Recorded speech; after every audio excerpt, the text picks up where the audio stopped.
to episode 7 of What the Tech Am I Doing? Thanks for tuning in. Today we interviewed Penny. She is such an inspiration. She grew up in Laos and was actually a refugee due to the Vietnam War, and then ended up moving to Canada where she had to learn English.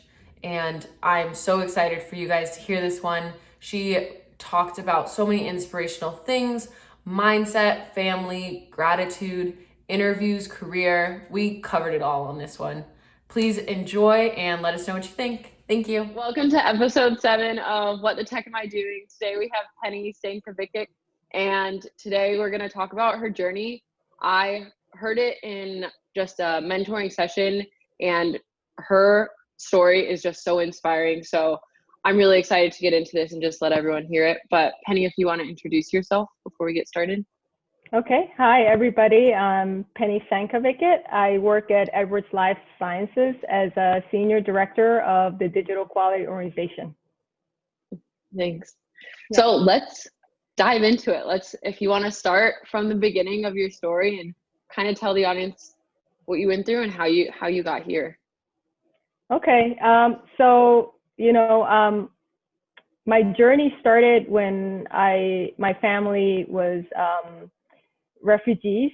So we were refugee based on the Vietnam War. I grew up in Laos, and during the Vietnam War, it impacted people in my country, and so we were given refugee status. A lot of us fled the country. My father was one of the first to flee Laos, to go to Thailand to set up a refugee camp for all of the Laos people there. My father was one of the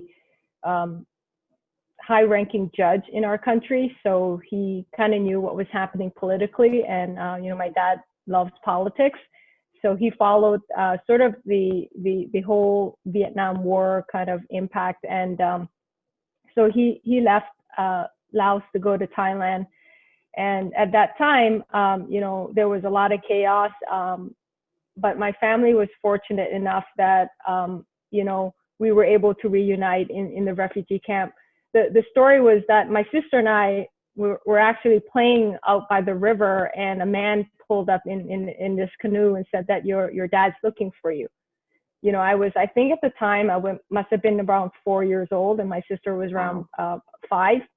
And, when you're young and you don't know what's going on, so we got into the canoe with him, and I don't remember a lot of things, but what I do remember was, him bringing us to this house and telling us to hide underneath this house and to be quiet. I don't know how long it was, but, we reunited with my father at the refugee camp. It was, my sister and I showed up with this man, and this woman comes up and she's like, "Well, that's not my daughter.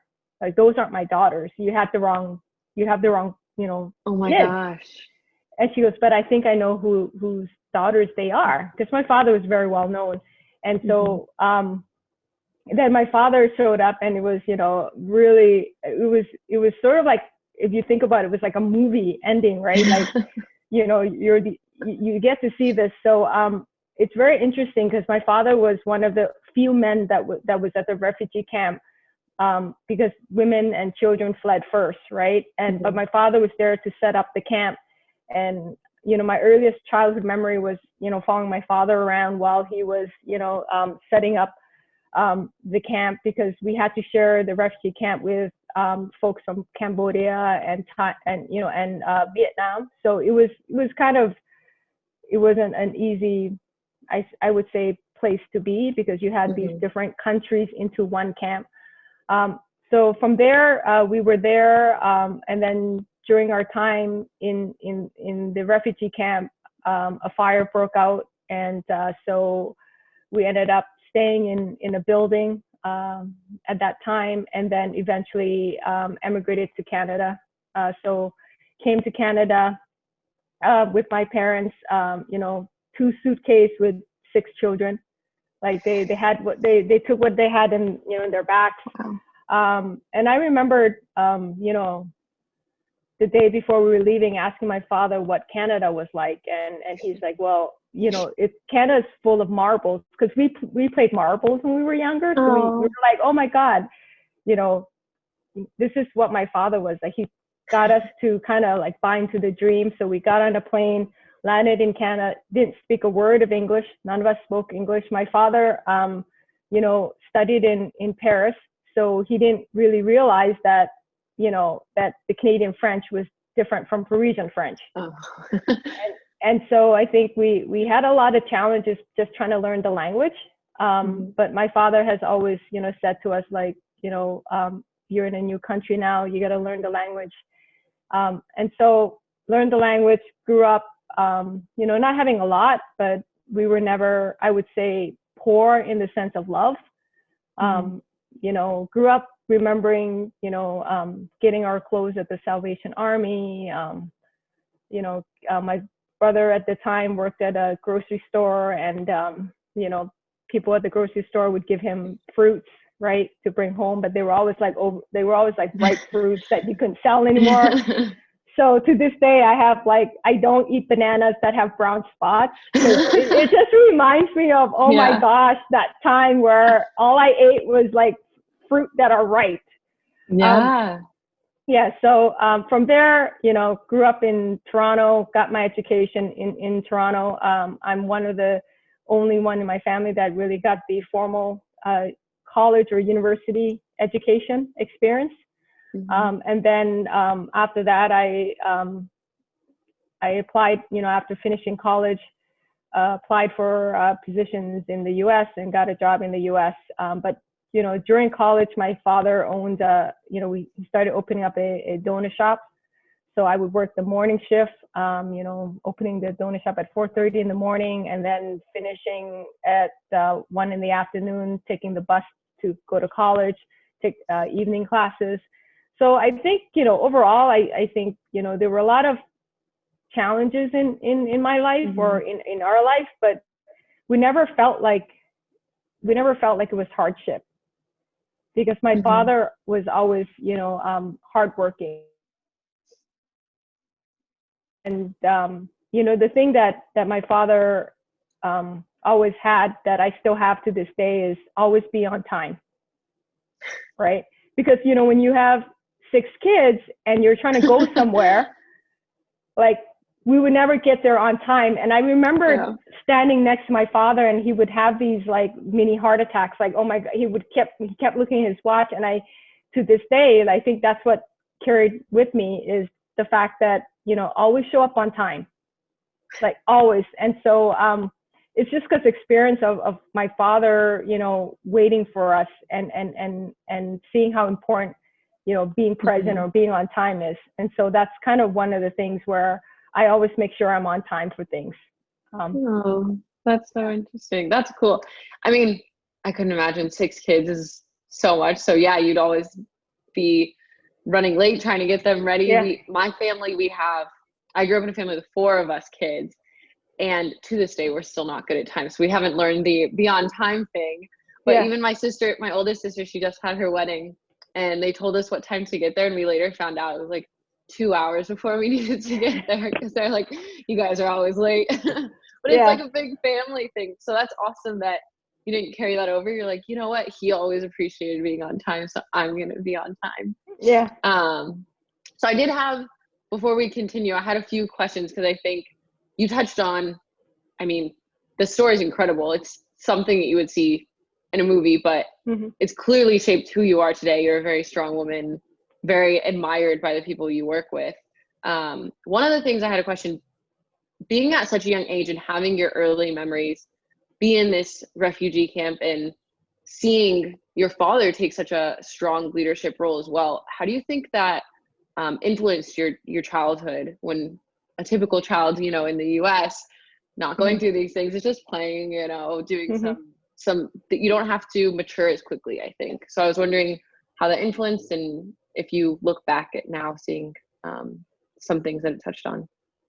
Yeah. And I think, my family, I would say, isn't the typical Asian family, where I have 3 older brothers, and then I'm the second youngest, right? So it's 3 older boys and then the 3 girls, and then I'm the second youngest girl. And it's interesting, but the females in my family, we're very strong. Love that. Yeah. So all three of us were very strong-willed. And I think a lot of it was just, going against the cultural norm, right? So when I went to college, I asked my dad if I could move out of the house. And my dad's like, yeah, you can move out of the house, but you got to take your sister with you. And oh, by the way, every Sunday you got to come home because I don't want people to know that you don't live here, right? Because, girls aren't supposed to leave the household until they get married. And so, I think my father, and I remember, throughout high school, my father would bring us in, we would have appointments with my father at the start of every year, and he would go through your plan for what's your plan for the year. Wow. So early on, I got this, this sense of planning, the sense of putting everything in order, and I have to manage my time, I have to manage my life. So if I look back at my childhood, a lot of it is, but we did get to play a lot, right? It's not like my dad was really strict with, hey, you got to study and, got to take, he let us be children, but he also let us understand that we're in a new country and, and we have to work hard and we have to support each other. And, interestingly, my father was an orphan and he got adopted, right? He got adopted. So for him, family was always a big thing. So I grew up, with my sister who's a year younger than me. She's my best friend, right? And so we're very close. Like our families were very close knit. And so, and so my father is always like, we were like a pack, right? Everywhere we went, there were 8 of us. My father's first paycheck that he bought a station wagon. Right? Gotta fit everyone. Yeah, he's got to fit everyone. And I know my father made a lot of sacrifices. But I think early on when you're young and, I think I look back at my experience and to me, it's like, learning a new language, not understanding that, that understanding that you're a foreigner and understanding that you don't always get to have everything that you want. We didn't have the need to get what we want. I think a lot of it was my parents gave us what they could. Yeah. My mom was telling me the story about how they would take 4 buses to get to a grocery store. And at the time, the grocery store is very much like a Smart and Final, those bulk warehouse stores. And my mother would tell me the story that her and my father would take 4 buses to get there, and we would be at home, right? My brother taking care of us, and my mom would be every time they do weekly grocery runs, and they would see this man selling roasted peanuts, and cashews in front of the grocery store. And at the time, it was in the 80s, right? It cost, I think, $1. And my mom would be, my mom and my dad would always contemplate that they should, they would smell it and they were like, we should buy this. But then they would always think of us. And so they never bought like the roasted nuts that they wanted. And when you hear stories like that, like you just kind of, you kind of get taken back and realize that a lot of times, like, there's sacrifices that your parents made so you can have a better life. Yeah. That's really powerful. It also just makes you, I'm sure, so grateful for what you have.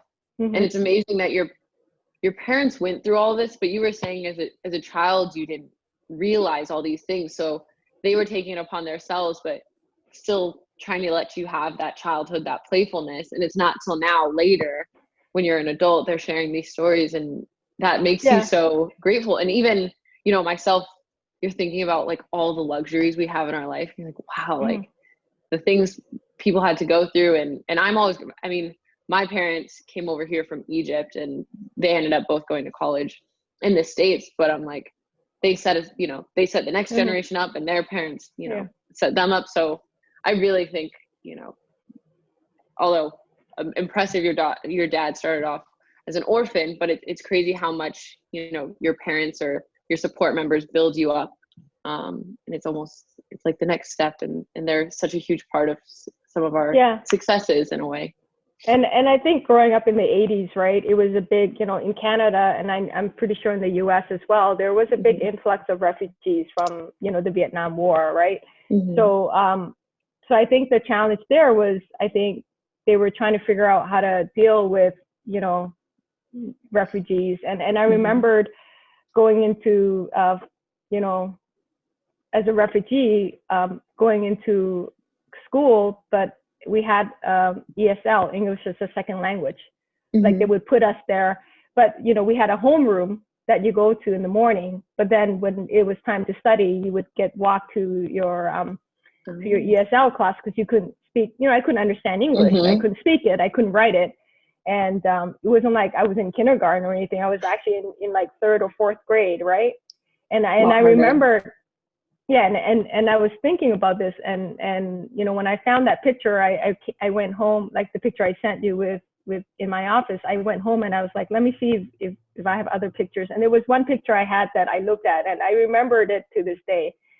My homeroom was taking a school picture, and you know, they line you up as little kids, right? And some would sit in the front, and then some would stand in the back. And so I got sat in the front row, but I was in the corner. And I remembered in homeroom, like you would take off your shoes. It was kind of weird, like because there weren't chairs, you know, they were just like, you sat on the floor. You sat on the floor because they wanted people to interact with each other, because there were other people from other countries, right? Wow. Refugee countries. And so we would sit on the floor, and I remembered them knocking on the door and saying, hey, you know, we need Penny to come take a homeroom picture. And I remembered like walking to the gymnasium, and I had these gray socks on, and you didn't even have shoes. I didn't have shoes, and they sat me in the front. And if you were to look at my pictures, like my feet were curled in. And when I look at that picture, you know, it brought back memories. Like when you're young, you don't really know what's right or wrong, but you knew, like, you kind of know what's wrong. You knew something, like, and I was kind of like, now when I look back and I'm like, oh my God, like it kind of made me, I would say, not sad, but kind of like sad for my little self. Yeah. Right. That like I didn't have shoes on, like, and everybody had shoes. Yep. Because even with your stature, you're saying in the picture, you can tell, you probably don't realize it at the time. You can tell you're like, clearly you were uncomfortable. Clearly you felt separated in some way. Yeah. Oh. Yeah. Yeah. Do you want to talk a little bit about those? You mentioned the 2 images that you sent me, and we're going to put it when Matt goes and edits this for when we post it on YouTube. So I want you to talk about those images because they were so cool to see, and I want other people to see it and hear the story behind it as well. Yeah. So the first one was a picture that my father took when we were at the refugee camp. So if you look at the picture, it's actually a straw hut. You built it, right? It was made out of straw roof, and then you had wood. And in front of it was a 2-room hut, right? My parents had 1 room and the kids had 1 room. And then in front of the hut, you know, there was a table. And I remembered my dad on one of his trips outside of the refugee camp brought back, you know, some apples and Pepsi, right? We drank Pepsi because I guess that's what was given to us. And if you look at the picture, we were just eating, like, and you know, eating, and my brother had the dog in the corner, and my mom's like, you know, distributing food. And I think, you know, when I look at that picture, it even said to me, it spoke to me that even though we were at refugee camp, we weren't fed. You know, my dad found a way to feed us. And then the second picture, it was taken at a park. You know, my father was very proud that day that he was able to buy his whole family Big Macs. Like, my kids aren't going to have a Happy Meal. They're going to have a Big Mac. Right. And so, and he took pictures of that. And for him, it was, you know, like, I never understood why he would take pictures of us eating as I was growing up. Like, every time we would sit at the dinner table, my dad would be with the camera and you're just like, Dad, I'm eating. Like, what are you doing? Right. But, you know, as I've gotten older, I realized that was his way of, you know, of saying that to himself. I believe that he's made it, right? He's fed his family throughout, like, you know, the crisis, throughout the challenges, you know, and it was a happy memory. You know, we still sit down at the table and eat together, even though my father passed away 18 years ago. But to us, that's, you know, it wasn't fancy vacations. It was, you know, dinners, right? It's the little things in those specific memories that's so amazing, because it's like, to your point, that was a proud moment. He continued to work and continue to work hard to support you guys and put food on the table, which people can take for granted. And so many people, even in America still, that is like, you know, it was a good week. We put food on the table. So I think it's a good reminder.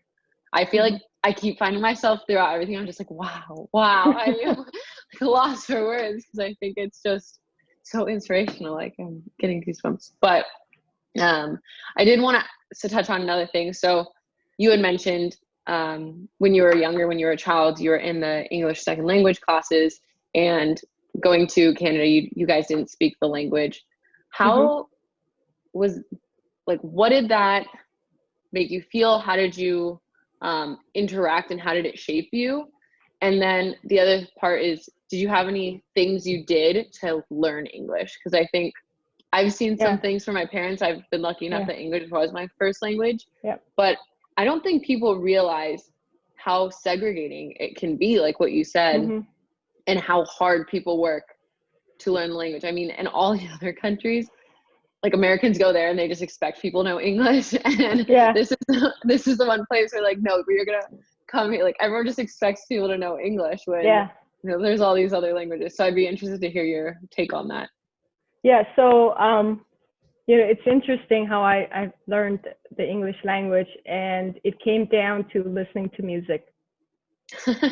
Right? And I can recite all the lyrics of Air Supply, because that was the band that my brother loved and my parents could tolerate, right? Because it's very soothing. So grew up listening to music and really not understanding what the words were. But now, if I were to listen to music, after 3 times of listening to something, I would know the lyrics, because your ears get tuned to the lyrics, right? To the words. And so I've always been, I think, a music lover. You know, I grew up listening to music, and it has taught me the English language.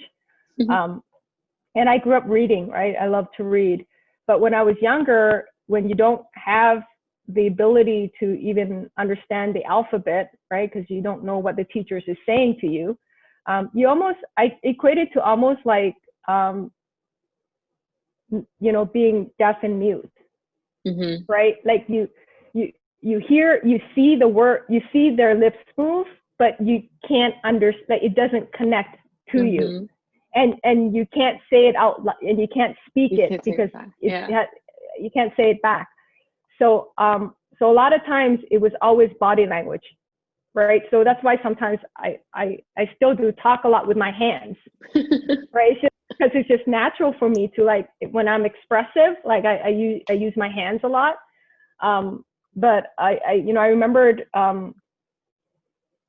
like, you know, a lot of things that happened to me in my childhood in terms of the opportunities or experiences that I had, I would almost equate it to like a Forrest Gump kind of moment, right? So I remembered, you know, my parents would send us to school. We would walk to school, all of us, and we would get there an hour before school started, because my parents didn't want us to be late, right? And So they had be on time. and they had to go to work. So all 6 of us would walk. I mean, we were fortunate enough that there was the elementary school, and then there was another school next to it that were connected for the older children. So my brothers went to that, and my younger sister and I went to the lower grades.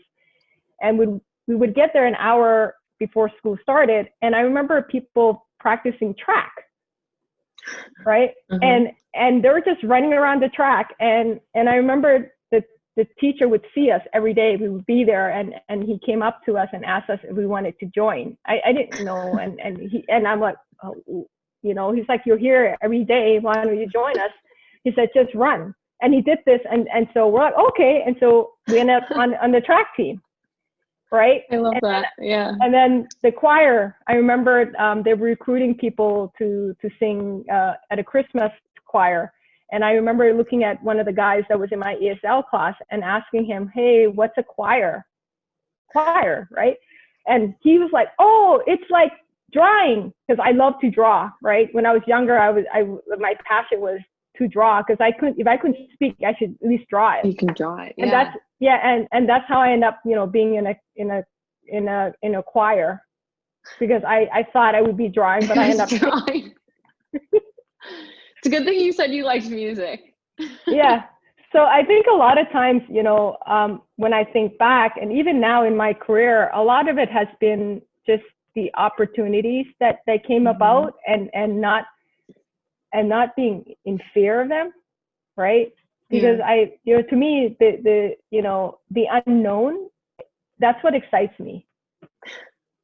Right. And so if I were to think about my career and what it's taken me, you know, from having my first job as a SQL programmer to then 3 months later, you know, doing something else, interacting with the business. And then from there, the company decided to move to the East Coast. I didn't want to go, and took a chance at being an independent contractor. Did that work for, you know, 3 years, went full time, and then left that to go to, you know, got laid off because I wasn't needed anymore. And then got my experience in management consulting, like just doing different things. I think that had kind of shaped, I think my childhood shaped me for that type of, you know, life, not knowing, you know, what's happening, right? And then taking that chance. But I would say what spearheaded me to go into management consulting was, you know, I think when you asked me, my aha moment was, you know, when my father passed away, it really hit me hard, because it made me realize, like, I can have all the plan in the world. I can plan my life from A to Z, but how do I recover from something so traumatic? So when I look back at my life, I realized that now what I do now is, you know, yes, you can build a plan, you can have a framework, but always build in these contingencies, right? So, you know, before I was the type where if I was going to go on vacation, I would know what I would put an itinerary together. Like, that's how crazy structured I was, right? And it got to the point where I would put an itinerary together, and I realized, oh my God, I've already been there, even though I haven't gone there, right? Because I would just look up everything. I would just immerse myself in all the things that was this new place. Yeah. And by the time I got there, the excitement wasn't there anymore, right?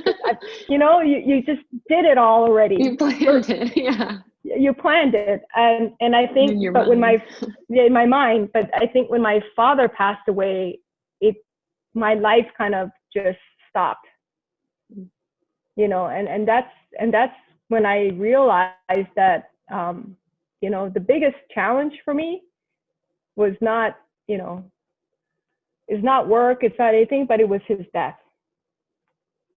Because that was I think the pivotal moment in my life where I realized, like, you know, there's going to be times where, you know, work is work, right? I mean, you're going to have bad days, you're going to have projects where you fail. But if you take a step back and look at it from a bigger grand scheme of things, you're not work.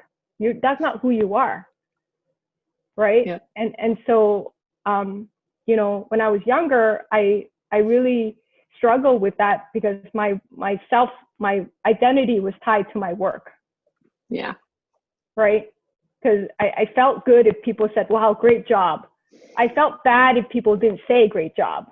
Right. And so I think when I was early on in my career, you know, my career started taking off really 2 years after my father's passing.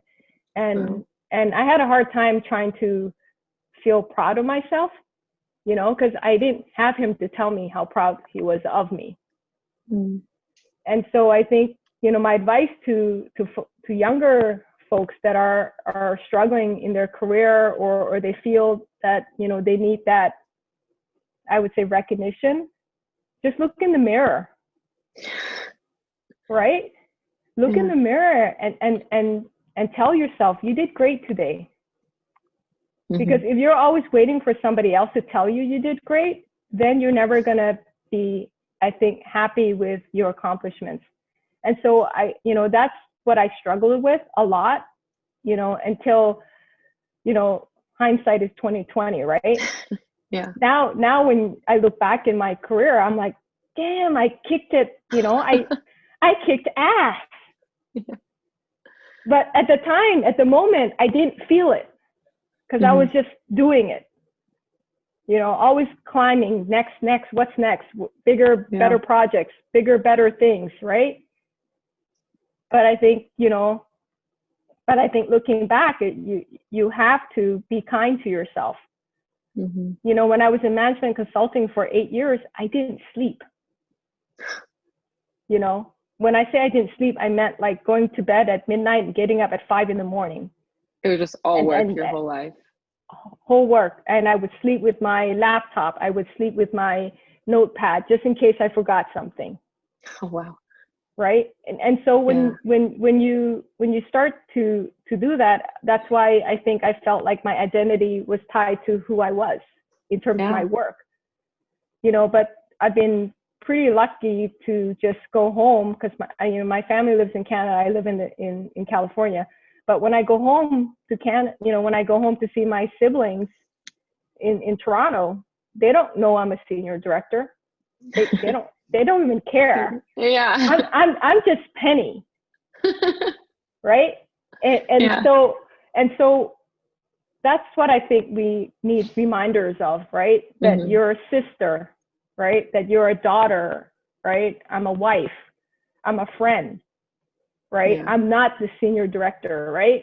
And I think that's kind of something that I've learned in the past, I would say 4 to 5 years, that I'm more than just my work. Yes. You know, I'm more than just Penny, the senior director. I'm Penny, the friend, and so forth. And it's helpful. Yeah, and it's not just the title. And I think the reality is when I was in management consulting, titles didn't really matter, right? I mean, you know, when I did excel when I was in management consulting, but I was always that consultant that volunteered for stuff that nobody wanted to do because they felt that job or that project was beneath them. For me, it was like, hey, it's a job. Where is it? Oh, it's in Texas. I'm like, it's in Texas? I've never been to Texas. Let me go there. Right? So I think, you know, I think one advice is, you know, go for that opportunity, because you never know what that opportunity, what's going to open the doors for you. Right? But if you chase after the title, it's not gonna, I don't think you'll be fulfilled, because you're always going to chase for something else versus, you know, are you doing something that you like to do? That's so true. It'll be the next promotion, the next salary raise, the next, you know, whatever it is, but you're never going to get the fulfillment if that's all you're chasing. Yep. I think for anyone who's listening right now, if you zoned out the last 5 minutes, like rewatch it. That was good. I feel like the amount, I was just absorbing it all, because I think you have so much wisdom and it's amazing. But you give extremely good advice, because it's true. We sometimes just keep working and we get on that hamster wheel of work, and people preach work-life balance, but I don't think we really understand it until you go through something, and hopefully people understand it before they go through something like you did. But I was even talking about this with someone else recently, is you lay down your values, you know, your top values that you have, And it's interesting because sometimes I found myself, you spend so much of your days and your weeks working, and then, my top 5 values were like families, super high. It's like, am I calling my family every day? Am I keeping in contact with my family every day? And I was like, these things that I'm saying are my top values and the top things I care about. I wasn't putting the time and effort to them like I was to my work. And I had to really sit there and like reevaluate and see how I was spending my time. And that's even, I'm like 2 years into my career, and I already noticed myself doing that. And so it's good to catch it early, and then make sure you're focusing on things that you should be, because even as established as you are, the things, even the people you work with, not only friends and family, because they don't care what your title is, you're right, it's what's inside and who you are to them, but your coworkers even, I've never gotten to work directly with you, but the things people say are like, oh, she's awesome, she's such a great person to work around, and this and this, and they're not complimenting like, do you know she's a senior director? Like, do you know how much money, like that's not something people talk about. It's always, wow, the way she makes me feel, wow, the way she carries herself, or the, the advice she gives, or the things she says. And I think that's important in any role, so that's really good advice. It's also who your boss is, right? Yeah. Like, I think that's a key important thing to always keep in mind. I remembered when I was hired as a SQL programmer, after 3 months, I answered the phone from customer service and helped solve a problem. And my boss at the time was like, I think you could do more things than being a programmer. I think you can actually talk to the business. So why don't you try this out? So he gave me that opportunity. That's awesome. Right. And then a year later, when he was let go and they replaced him because our company got bought out, and they replaced him with someone else, I didn't like where the direction was going. Right. I wasn't given the same opportunity. In fact, I was told like, you're a SQL programmer, you have to come back and do this. Right. And so I knew, and I think throughout my career, I've been blessed to have people that have believed in me or have given me an opportunity and saw like the good in what I did. And so I like to think that I try to pay it forward. Right. Yeah. I like that. I like to think that if you gave people the opportunity, they will excel. But some people just need that opportunity. Right. Point. And a lot of times is, the other advice I would give is always make your boss's job easy for them. No, honestly, because if you do that, then your job will be easy. Right. You might have to do that both ways. Yeah. Yeah. You might have to do the hard work for them.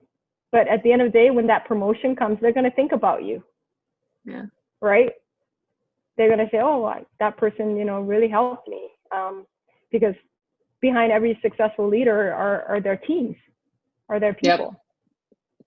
Right. I think you said a really important thing there too about, it's the relationship, but one, if you're sitting and doing the hard work, and then two, making sure you have a boss that is appreciating you and helping you develop and grow, and not limiting you, and being able to recognize the difference. So that's especially important. Yeah. So what do you have? I have 2 more questions for you. So the first is, I think in a few areas you've discussed in your life, going through these challenges and getting advice or understanding it through yourself and learning. What is a piece of advice you could give someone that's currently struggling and trying to make it for themselves, whether it's a younger person still trying to find their way, or whether it's someone who's older and in their career and also trying to find their way? If you have any advice, and it can vary depending on the situation, but whatever speaks to you, I guess. Yeah, it depends on the situation they're in, right? If they have a crappy boss, that boss is never going to change. That's the reality, right? Yeah. So only you can change that situation. Right. And so oftentimes I see people struggle with a leader, and they keep asking, how do I change my leader's mind? How do I get them to be on my side? And my point is, if you haven't done it now, it's going to take you, it's not going to be a good battle, right? Mm-hmm. So I would say, you know, honestly look at yourself and say, what am I happy? Yeah. Right. And, you know, not everybody gets to do what they love, but they need to love what they do. Right. Mm-hmm. Because if you were to ask me what would be my dream, I would say, you know what, I would want to own a dog rescue place and just rescue dogs. That's really my ultimate dream, right? Yeah. But outside of that, you know, what I love to do or what I feel that I'm great at is the digital side, right? I have an IT degree, I have an IT background, I have skills that I've built throughout my career. So the work that I do now, one, it's challenging because it's digital transformation, it's new. But two, it's enough in my comfort zone, but it stretches me, right? Good balance. And so, yeah, it's a good balance. And you know, when I did the Strength Finder, you know, my key strength is that I'm a maximizer, right? So as a maximizer, if you look at my team, I would use their strength. If I notice someone that has strength in something, I would maximize their strength, right? So in terms of if you're struggling with, you know, where you are in your career or where you are with your job, I would say look at what you can control, right? And then find a way to figure out how to get out of it if you have to, right? But a lot of it is, you know, being kind to yourself. I know sometimes, you know, when I mentor young engineers, they would come and they would have their lives mapped out. And I'm like, oh my God, I used to do that. And they would say, you know, Penny, I'm this level this year. In 2 years, I'm going to be this level. And then in 3 years, I'll be this level. And I'm like, no, throw that out. Right? Yeah. Because you're doing like you can control your progression, right? You can control what you learn. You can control how you build your skill set, but you can't control whether you get promoted or not. You can influence it, right? That's within your control. You can influence it. But what happens is when people have these types of, I would say, goal setting or expectations, when that 2-year mark comes and they don't get promoted, what do? They get deflated and they give up. And then they say, what's wrong with me?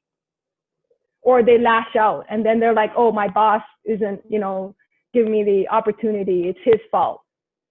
But the reality is, you know, if you want that promotion, you're not going to get it, look somewhere else.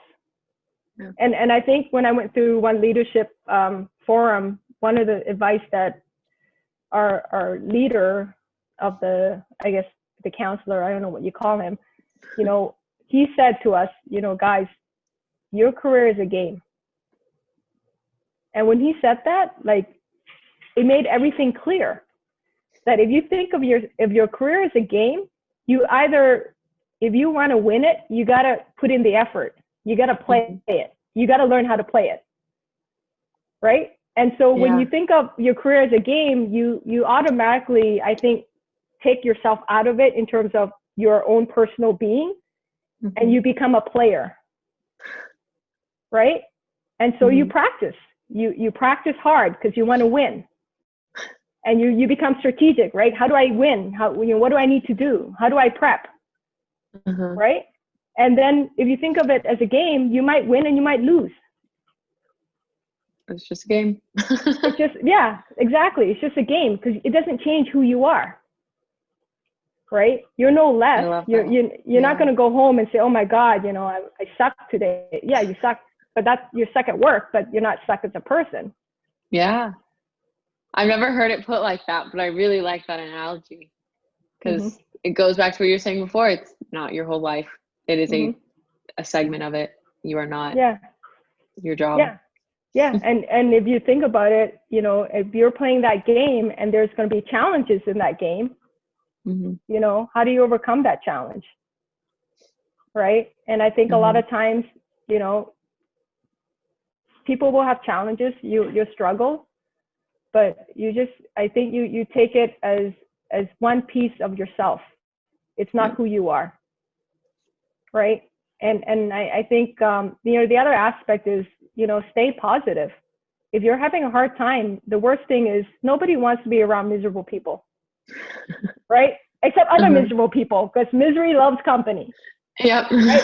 And if you find yourself being in that, that miserable mindset or that, oh my God, woe is me, get out of it. Find somebody else that's hyper and perky and fun, right? Because when you surround yourself with positivity, when you surround yourself with people that are passionate or just animated, and you just, it's infectious, right? Yeah. So yeah, I think challenges will always be there, but you just have to look at the challenge from a different angle, right? Like when I look at my career challenges, I look at it as like, that's, to me, really, my career challenge is nothing compared to what I had to go through. Yeah. Right. Right. And I think other people will have that too, right? You don't have to be a refugee to understand challenges, right? But you just have to kind of look back at your history and say to yourself, what was my biggest challenge? And I can tell you when you look back in your childhood or when you look back in high school or in college, it wasn't because I didn't do a good job, right? Or I didn't get that promotion. Yeah. It was never like, oh, I got a C in a class. That was the worst thing that happened to me. Yeah. Said no one.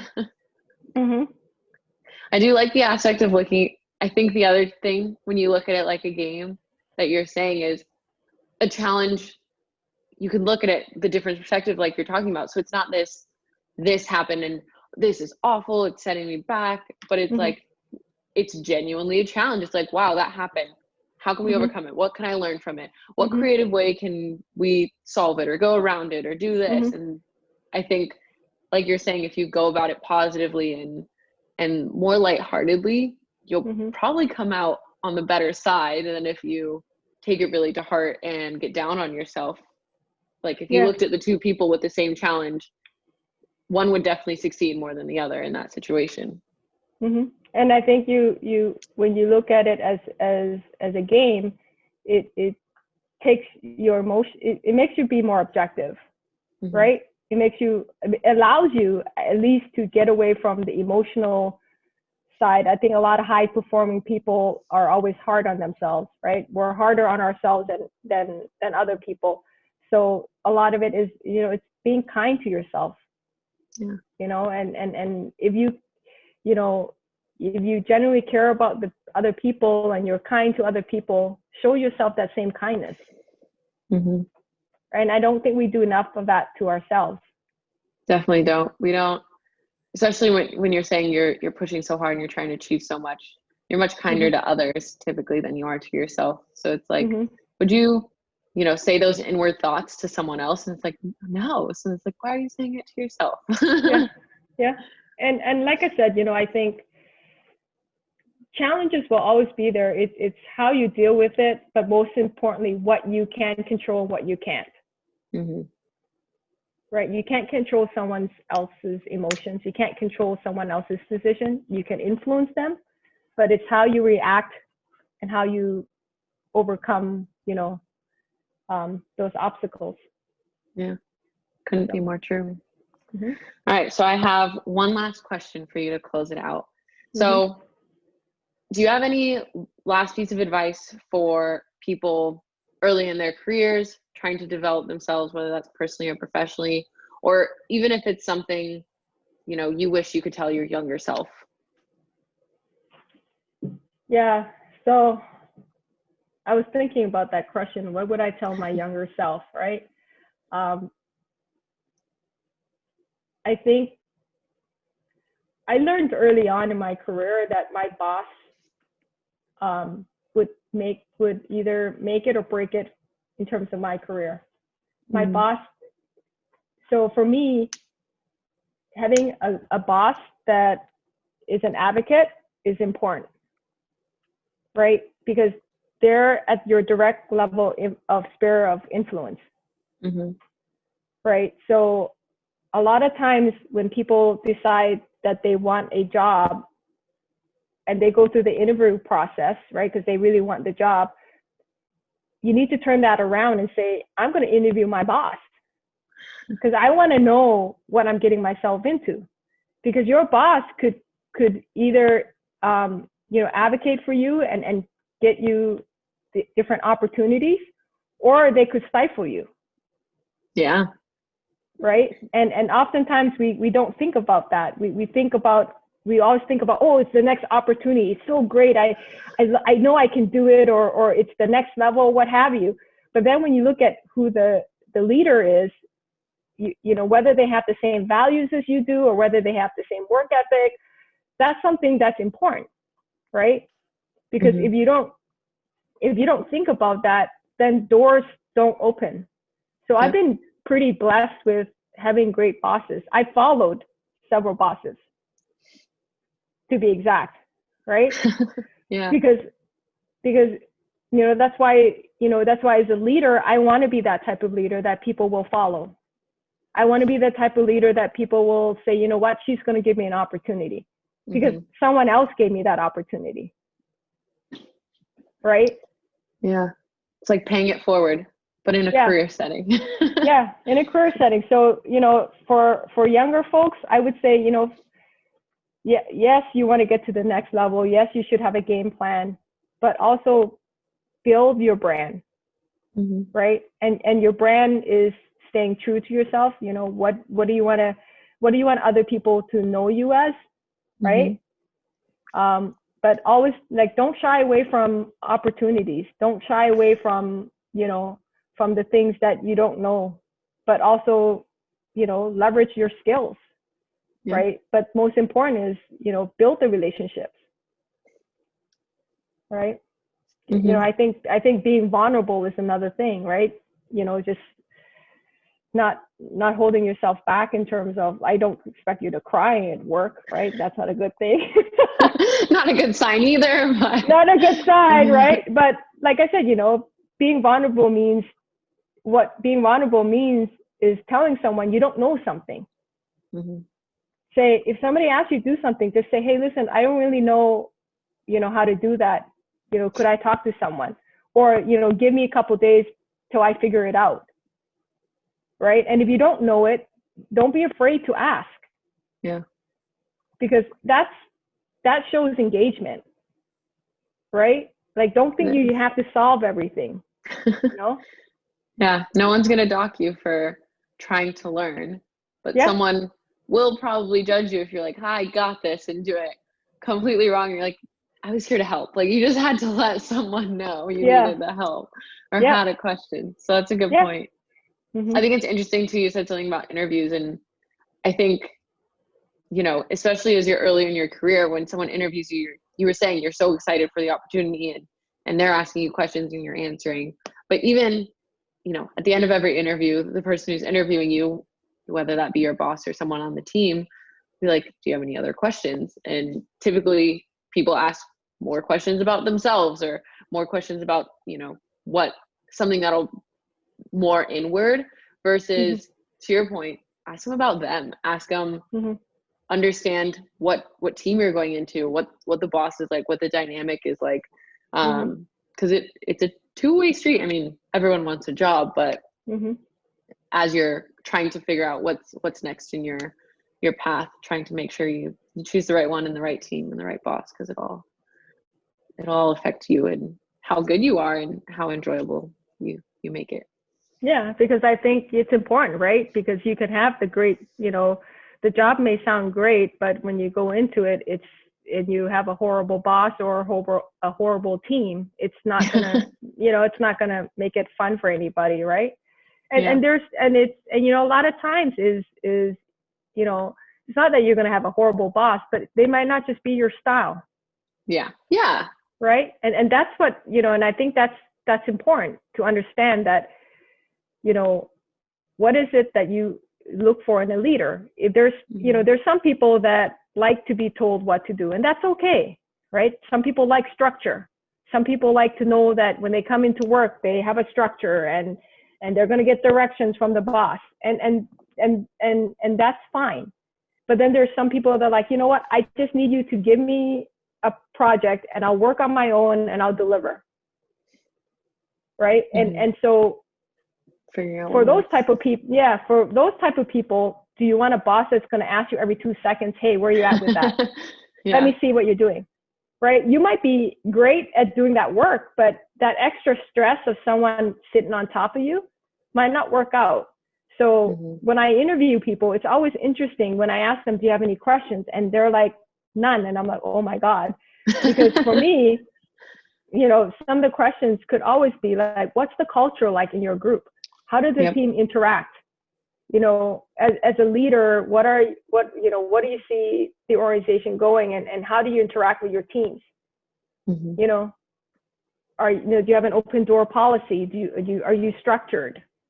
Those are the questions, because I mean, as you start to, I think when you're a younger engineer, I think you might be, you know, removed from let's say a VP or a senior director or director, but at least you gotta, you know, you gotta look at it from an opportunity perspective that this is a great job, right?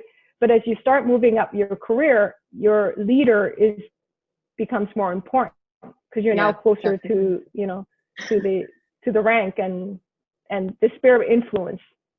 Yep. Right. Is I think a lot. My dog is trying to really high.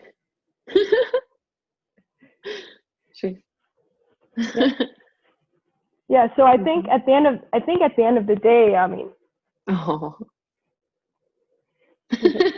chop him off. So cute. Yeah, I think, like I said, I've been very lucky, been blessed.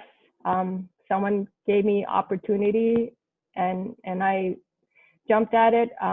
But don't be afraid to do a job that nobody wants, because those become the most rewarding, right?